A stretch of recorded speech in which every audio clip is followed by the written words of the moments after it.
Just quickly running some tests.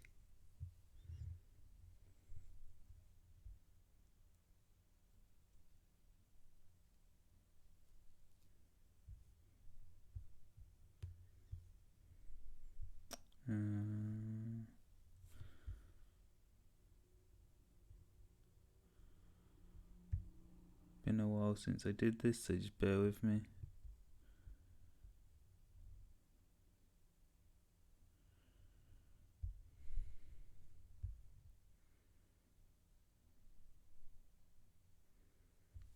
Hello.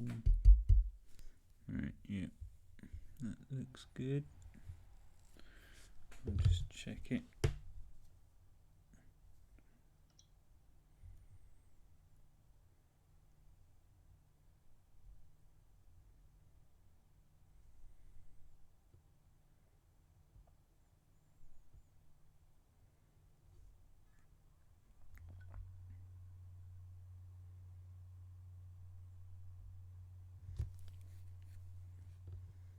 Hello.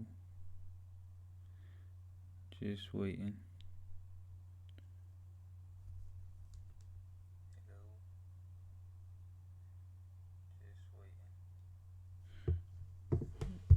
Sound seems to be working. So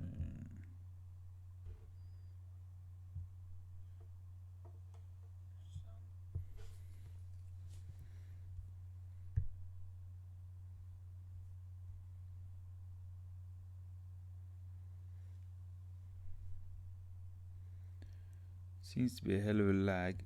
I'm not sure if this is usual these days. It's been probably a year nearly since I last did one.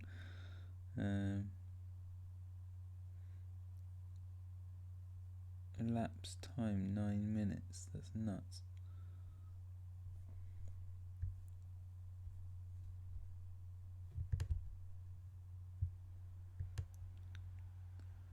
Just gonna stick a link on Twitter.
See if we get a few people in. Should do. Well, it's been a while since I last did one, but I'd like to think that I've still got a bit of a following.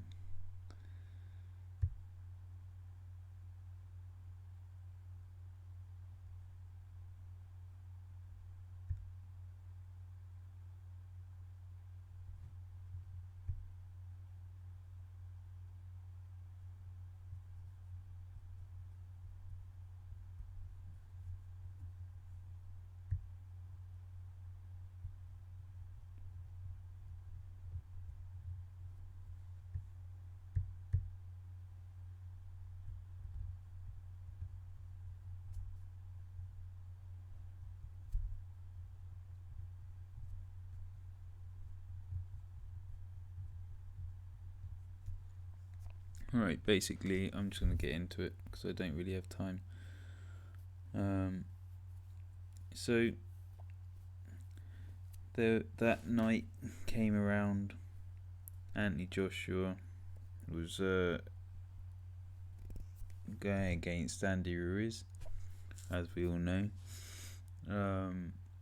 So the story seems to be going that he was having a panic attack in the room, in the changing rooms, in dressing rooms before the fight.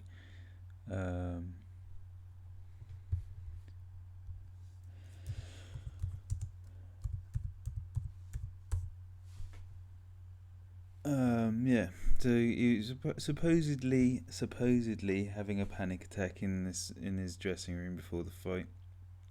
Now, this could be true. This is like quite a big event. I mean, it shouldn't really be true against Andy Ruiz, really. But anything's possible. Nobody really knows. But the thing was that, as everybody's seen and everybody has said, he didn't look right. Now, I've been having a long think and looking through other people's videos. I haven't really seen anything about this being brought up. Just a it seems a little bit weird. I mean, you got to think, this whole time, Anthony Joshua and Eddie Hearn have always been pushing this sort of idea that dare to be great. Everybody that can take the chance. There's always the chance they could win, and he's been saying this for a while now. We know that the fight with Deontay couldn't be made for one reason or another. Bit of big disappointment, really, and it looks even more unlikely as the future sort of unfolds. But the big fights couldn't be made due to, say, TV channel battles and this sort of thing. So this dare to be great idea comes along. Now, if you think about it, this whole Anthony Joshua losing would sort of be, you wouldn't have imagined it to have happened, especially against Andy Ruiz. Now, what's gonna make everyone talk about this fight for a lot longer than, say, if he was to have won? A loss. Because him to lose at this stage against someone that was sort of relatively overlooked gets people thinking. Now, that could have been anyone. It could have been Adam Kalnacki. It could have been Miller, if he hadn't been caught on drugs. He could have been, I don't know, a rematch with Dillian White. But this was his American debut. Now, what's going to make the American market talk about Anthony Joshua more? Beating someone that everyone's already overlooking, so everyone's already expecting him to win, or losing to a Mexican heavyweight. A Mexican heavyweight being the first Mexican world champion. That's one reason to talk about the fight. Two, the fact that he's lost to Puff Pastry guy. Three, he's now being spoken about by just about everyone in several countries, several different states in America. Now, it seems to me like it's a bit more of a marketing ploy than it was a genuine loss. From the way that he's responded to losing, everything. Now, I said before the fight, I said he looks too heavy. Something's wrong. He's there. When he was doing the ring walk, he was holding his head. He got to the corner. He was leaning up against the rope, biting his gum shield. It was all sort of suggesting that he still had something wrong with him since sparring. As we've sort of found out, he got knocked out or knocked down in sparring by Joey Dwejko, however you pronounce it, Dwejko. But that's still, I mean, it's possible. Maybe it's a whole big setup. We don't know.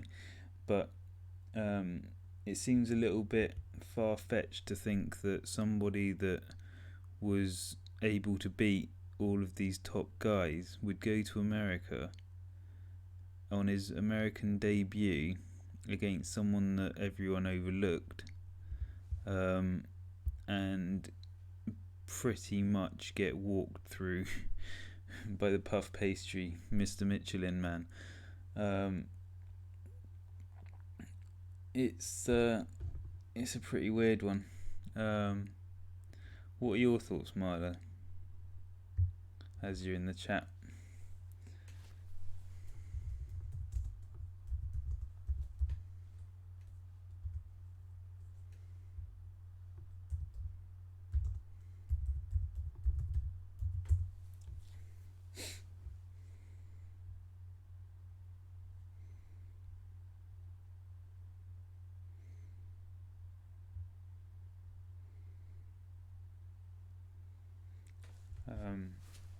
So, yeah, I mean, the whole world's going to be talking about Anthony Joshua losing.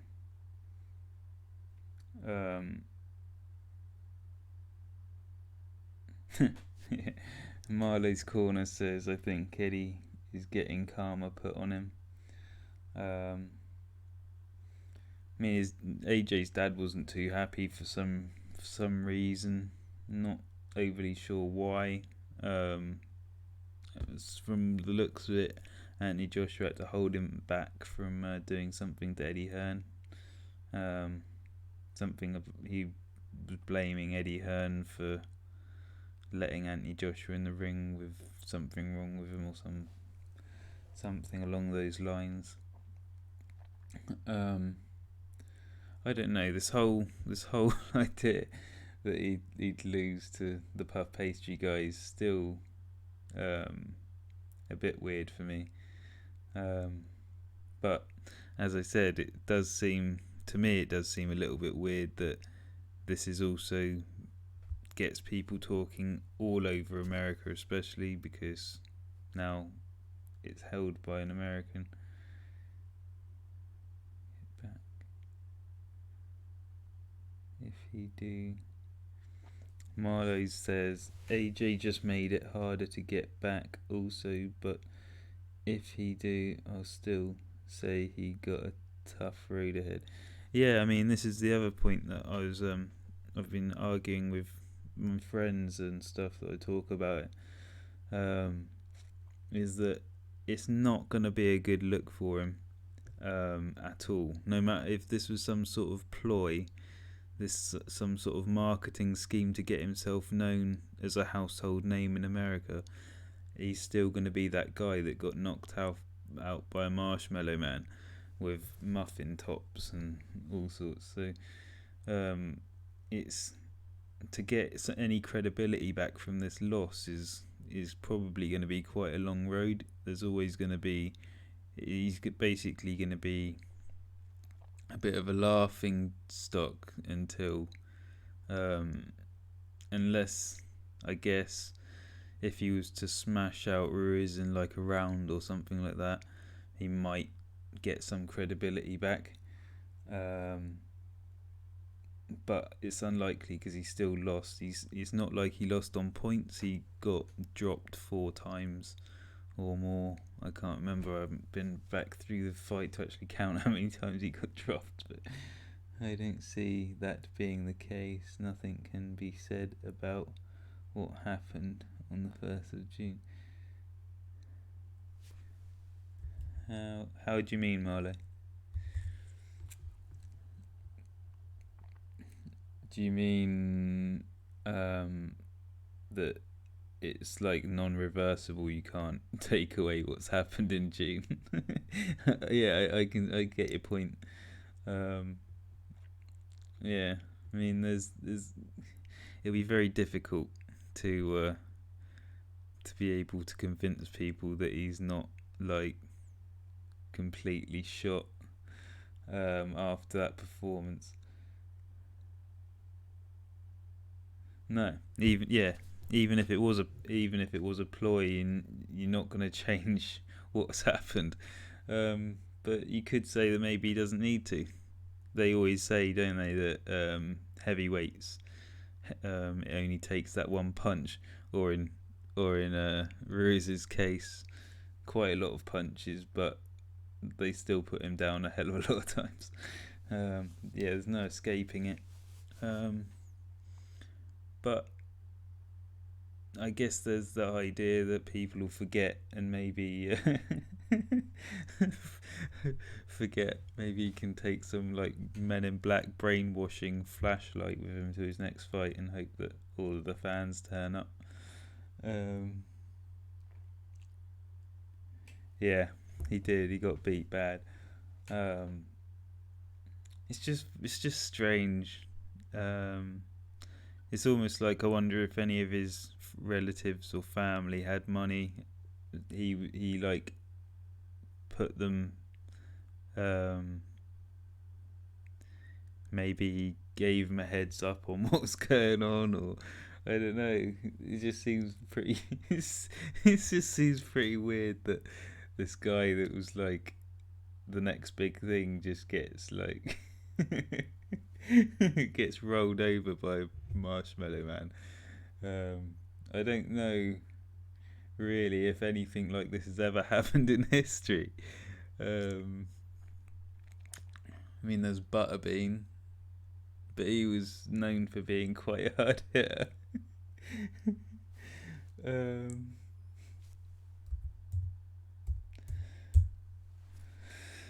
I don't know. There was Tim Weatherspoon, but he didn't really lose to a no. Well, he did lose to a nobody, but at least it was an in shape nobody.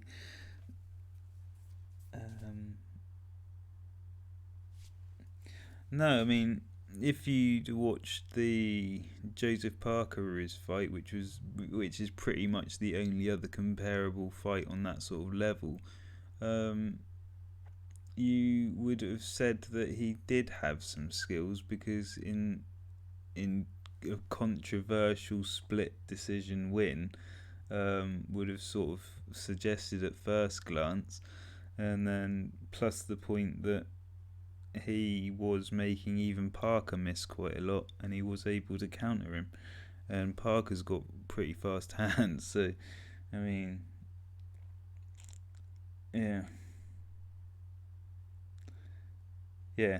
as Marlowe said, never looked at the fact that he beat Parker. In my opinion, he didn't win, but it was like around a point difference. I mean, we can agree or disagree on that one. That's the thing. AJ had went 12 rounds with Parker, which even Dillian White managed to get him on the floor beforehand. Now that could be down to tactics. Maybe Anthony Joshua was telling the truth. Maybe he really did just try and show that he could go 12 rounds, but at the end of the day, you just don't know. There's always going to be a lot of controversy around Anthony Joshua now, because he's just lost to Jabba the Hutt.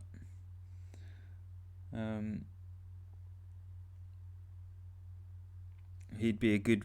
Ruiz would be a good sort of mascot for, say, Snickers and that lot now. Heavyweight champion of the world. Gotta get your nuts.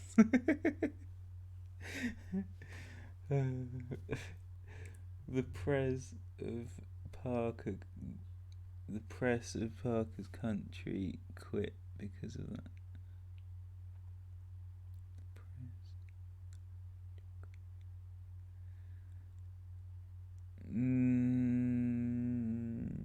yeah, I mean, it was a very controversial win. Even a lot of the New Zealanders thought that in reality he probably lost, but um, in a way it sort of went towards making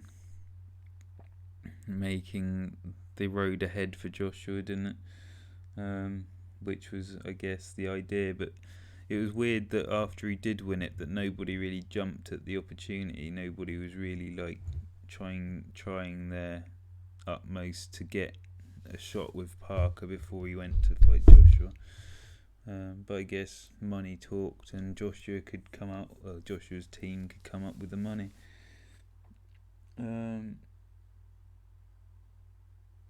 He didn't like that the win was given to Parker.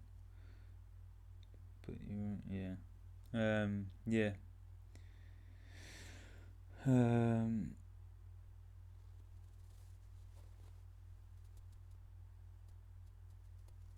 Yeah, I mean, what are your thoughts on Bob Arum's comments about there being no point in having a rematch with Ruiz straight away?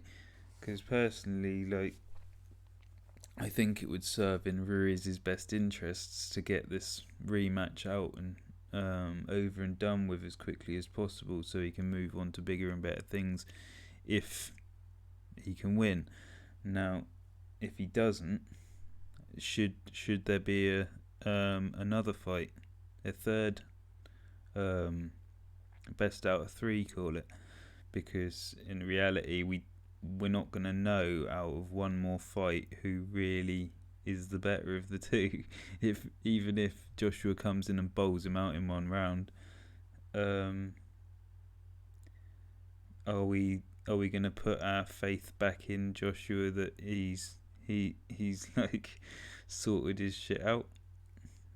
I think it's going to take more than that. If either of them are to beat each other twice, it sort of suggests a clear winner. Until that point, I don't know. Maybe there should be a third fight in the clause. But it's going to look really, really bad for Joshua if he loses again. As Tyson Fury said, I believe, in an interview either yesterday or something, if he loses again, he should probably retire.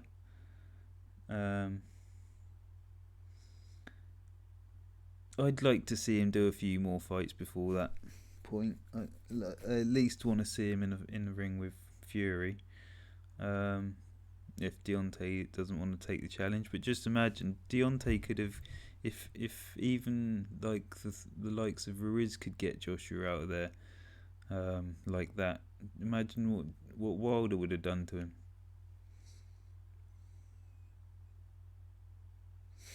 But I thought that Bob and Eddie got on to some extent. Obviously, he probably has his hang-ups because of the whole Charles Martin thing.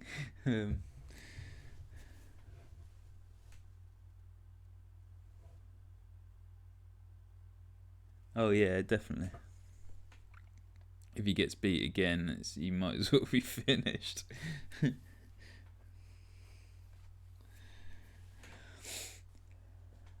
But at the moment, I'm not going to throw Joshua under the bus. I'm still a fan. I'm still going to support where it's needed, but I do think that there's some sort of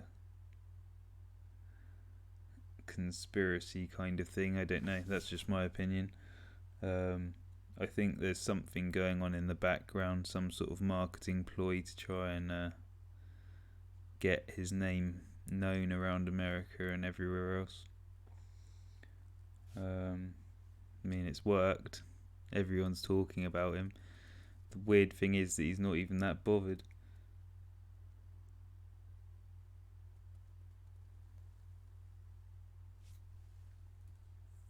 As in, why we haven't seen AJ Wilder fight, because AJ knew that he was going to get bowled out quite quickly.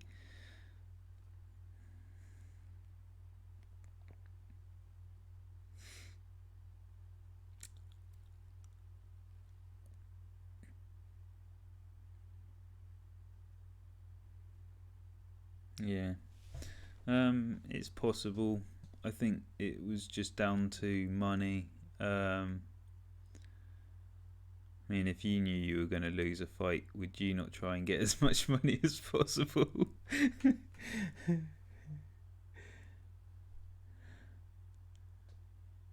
Yeah, but it's like, I think I've said several times in previous videos, back, I know I've removed a lot of them now, but back sort of 2018, I was saying that the person that beats him is going to be a like shorter guy with dinosaur, not like T-Rex arms. So I didn't get it too far wrong. I just didn't imagine Marshmallow Man winning. But he's a good advocate for Snickers and Michelin tires. Maybe he can be like the champion with his tires around his waist or something like that. I mean, I'm not sure. Maybe he needs to put an extra few holes in the belt. Maybe it's not quite big enough to go around his waist yet. Or maybe WBO, IBF, WBA, IBO are all gonna have their have a special belt made for his.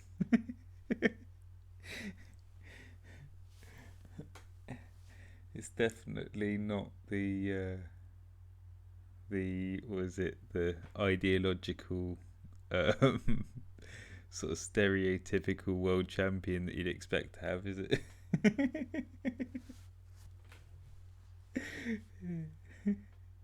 I mean, I've seen some pictures of him where he looks almost plastic. It's quite weird.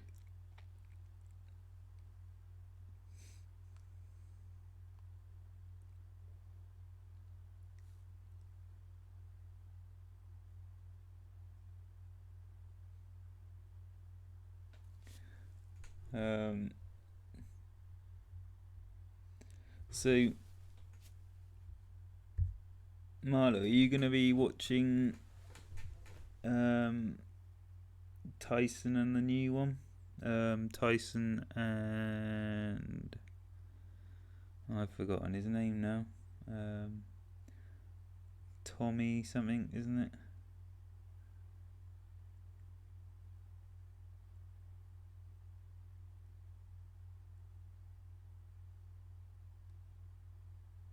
You still there, Marlo?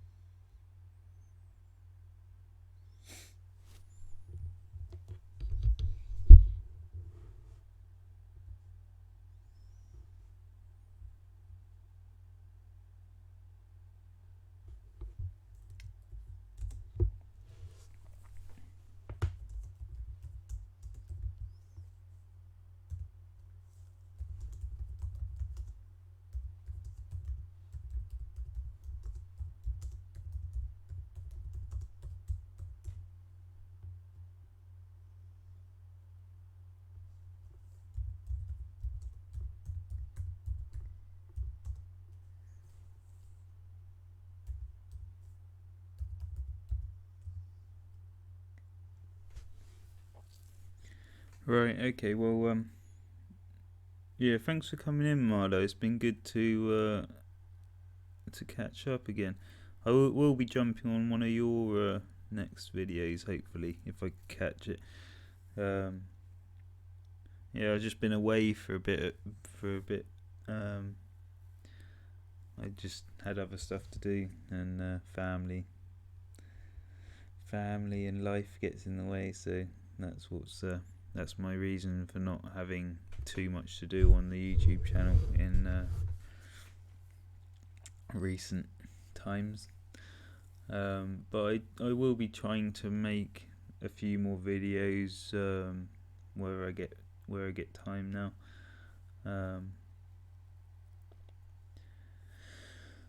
But yeah, I don't think I'll be able to get quite back onto the YouTubing as I was before. Just gotta try and keep working and not staying up till 1, 2 o'clock in the morning and then getting up at 5 for work. So yeah, but it's been good to get you back in here. I would have liked to have maybe started up a hangout and got you on, but I've sort of lost track of all of my setup. So it took me a while to figure out, because I've moved all the files and stuff around on the computer. It took me a while to actually get all of the OBS stuff set back up as well. So I still haven't worked out the Hangouts, whether that's all still the same or whether I need to do something different. But I'll give it a go when I next get an opportunity, or maybe I'll just jump. If you're about, I'll just jump in with you at some point.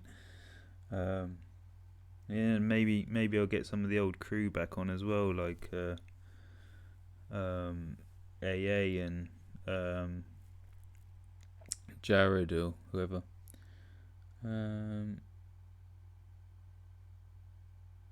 Yeah, cool, Marlo. Yeah, thanks. Yeah, I'll end it here, and I'll catch you soon, Marlo. Be good to catch up and get on a live chat with you. If not, I'll be in the comments somewhere. But yeah, thanks for coming on, and have a good one.